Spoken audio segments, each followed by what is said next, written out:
Okay guys, so I know it's been a while since we last uploaded. Today we're going to be talking about our nano saltwater fish tank. Yeah, like that. Okay, so By the way, yeah. since last video, you noticed that the algae has been Defeated basically. pretty much defeated. There's not So much.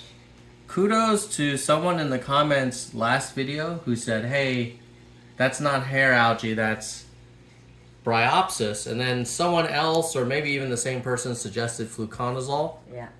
So this is after 2 weeks of fluconazole, and if you zoom in, you can still find algae here and there, but it is nothing like what it was before. So now, yeah, can't say enough about it. And I was worried it was going to kill my Chaeto, but Refugium seems to be doing okay. Yeah. So yeah. Alright, so what other things have you had trouble with and had to learn the hard way regarding this saltwater nano reef tank? Yeah, so if you're watching this and you've had freshwater tanks for a while, that's pretty much my situation. Like, I literally worked in a fish store when I was in high school, and I've had freshwater tanks for a long time. Yeah. And have had, pretty good success with them. And so I thought, okay, saltwater, that's going to be really hard. And I was right, it is hard. Why it's hard is not what I thought it was going to be. I thought it was going to be it's going to be all these complicated chemistry things. For the most part, if you keep an eye on your phosphate, nitrate, alkalinity, pH, magnesium, calcium, you're okay. And I have a Neptune Trident automatic tester, so I look at that every day. So the monitoring, especially because of the Trident, is not a big deal. Yep. But there are 5 things that I've learned the hard way. I thought I'd share them with you. The first one is overestimating the power of gear. As you know from our last video, we talked about this as the most expensive nano tank on YouTube.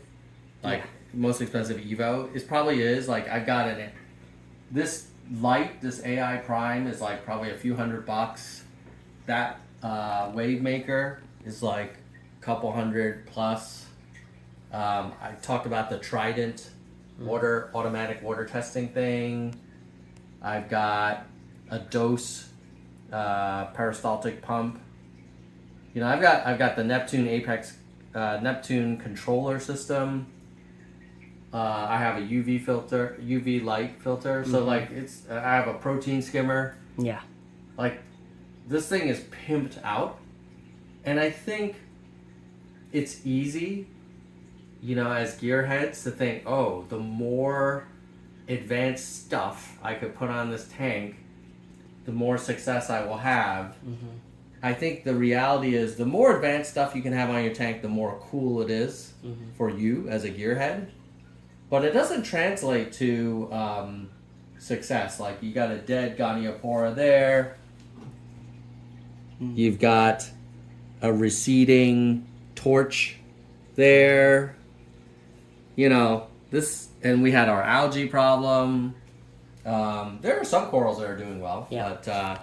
But I think if I could do it all over again, I think I mistakenly assumed every time I added some cool new gear, the tank would be better off.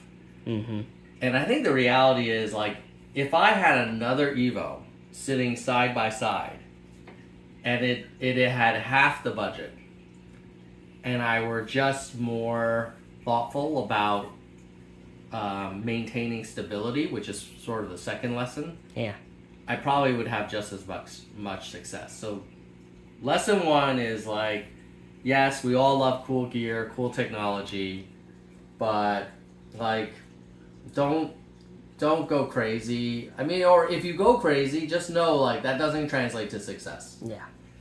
What does translate to success is stability of your parameters. And for people who are like very like eager, it's the hardest thing to do. Like you see low alkalinity and you immediately want to dose something that's going to raise alkalinity. Yeah. But if you raise it too much, right away, then you'll shock the crap out of your coral, especially in a nano tank where, I've noticed when my alkalinity fluctuates by 1.0, if it went from like 7.5 to 8.5 or 8 to 9 in a 24-hour period, like that is freaking out the tank. And so like I am now dosing my Tropic Marin Alpha Reef like 0.2 mLs like 3 or 4 times a day, whereas when I first did it I did like 1.5 mLs per day. And so stability is less than 2. Any questions about that or observations on your part, Ryan? I witnessed you having a lot of problems with the tank when you would try to counteract the increase or decrease of certain chemical, and it would then swing the other direction, and you'd have to like keep trying to rebalance it. So just like be sure to like be careful and take it slow. Make sure like you maintain stable chemistry levels. Yeah. Yep. The third one is avoid like over tinkering. So like I was always trying like, oh, maybe I'll dose this much, or I'll dose at this time, or I will change this, lighting setting. And of course, like you do want to dial it in, and you need to try different things. But what happens is the more you tinker, the more chances that something will go wrong. I'll give you an example. Like one of our most popular videos for Planet Oregon is the DIY Refugium. Yeah. Which worked out great in stabilizing the tank because it added more water capacity and then absorbed a lot of the nitrates and phosphates. Well, remember when I told you like, hey, the way it works is I have 2 hoses in here. One hose that pulls water into the refugium and another hose that brings it back in. Yeah. Well, a couple weeks ago, I realized that something weird was happening where the refugium water level, which is on the floor in a bucket, was getting very high. Like, and thank God I had my optical sensors to turn to kind of alert me when the water level was too high. And it turns out the water was back siphoning. Yeah. Even though on the internet forums people were like, oh, the Neptune dose pump, like the water won't be able to siphon through the pump head. Well, it did. And what happened was the water would come out here into the refugium, and then the automatic top-off system would replace the water with reverse osmosis, like pure water, and effectively lowered the alkalinity, started diluting the display tank water, because all the salt water comes into the refugium, gets replenished by fresh water, which is, and why is it replaced by fresh water? Because the auto top-off is designed to combat evaporation, not back siphoning. Yeah. So, a lot of people say like, oh, I like to keep it simple, and I always used to be like, oh, that's not fun. But, the more stuff, like if I showed you, I mean, let's just be honest, like look at the complexity of crap, right? Like that is ridiculous. And then here, there's more under here. Like, what the hell? Everything here is a time bomb waiting to go wrong. Like I have a Kalkwasser reservoir. If that thing goes too much, it's gonna spike the crap out of my alkalinity. Yeah. Okay.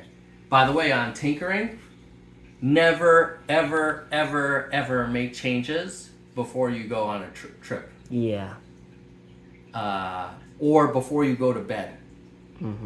Because you're not there to observe it, and then in the morning, like, you realize you overdosed, or while you're traveling, you Yeah. realize like your pump is back siphoning into the refugium, and then your wife doesn't know what's going on. Okay, that's lesson 3. Lesson 4. Any questions or comments from you, Ryan, about lesson 3? Yeah, I agree with all the points you already made. I just like make sure that if you're ever going somewhere, just never tinker stuff, because you won't be able to do anything about it if bad things start happening. Yeah. Yeah, and even if you have like a Neptune controller and you hook it up and you have the app, like yeah, you'll be able to see something's wrong, but you won't be able to get there. And good luck if like the spouse can help, or your fish babysitter can make sense of the mess that we just showed you, right? So that's lesson 3. Lesson 4 is overfeeding, especially for nano tanks. Now, I've had fish tanks before, so I know like not to overfeed the fish. Yeah. However, with freshwater tanks, generally you put the food in. If you don't see food floating to the bottom, like you're good. Whereas for this nano tank, I have found that even if the fish consume all of the food, if I feed a lot of pellets, which I initially did because it was convenient, my phosphate levels get really high. Yeah. So frozen food is definitely way better. It's less convenient. So maybe my advice for people on feeding is stick with frozen, or if you don't want to go with frozen, then you've got to really feed a lot less to the fishies. Yeah. And then you're going to feel like, oh, I don't want to starve them. Well, then you maybe have to have less fish. I agree. Or what we're trying to do is with the refugium combat the phosphates, which has been working pretty well. But I've also cut back on pellet. Yes. And actually, your brother, Ryan's brother, and my other son is going to do a science project around what types of fish food increase phosphates the most. So if you guys are interested, maybe Ryan can do a video featuring some of the results of that experiment. Yeah. So that's lesson 4 is overfeeding. Lesson 5. Lesson 5 is something that has worked well for me is having a routine. So every morning I come in, I give them a little food, I manually observe, I check all of my parameters. Every weekend I'll change about 10% water change. Yeah. So you want to get like a nice consistent routine. And that goes with the stability in a way. So those are the 5 things. In summary, don't assume like lots of expensive gear means success. Yeah. Probably, sometimes it could be the opposite, because it could result in over tinkering, which has unintended consequences. Yes. Don't overfeed. Keep things stable, and don't overcomplicate. So those are my 5 lessons. If you have any questions, let us know in the comments. Ryan, any closing thoughts from you, like as an observer of this tank? As you know, we're still under a year old. Yeah. It's like 10 months now. Yeah. So, basically, like I feel like these saltwater tanks are much more sensitive than their freshwater counterparts, and you just need to make sure you make little changes and understand that any big step could like be detrimental to your tank's success. So understanding the sensitivity and how delicate these tanks are is really important when you care for them. Great advice. All right, we'll see you in the next one.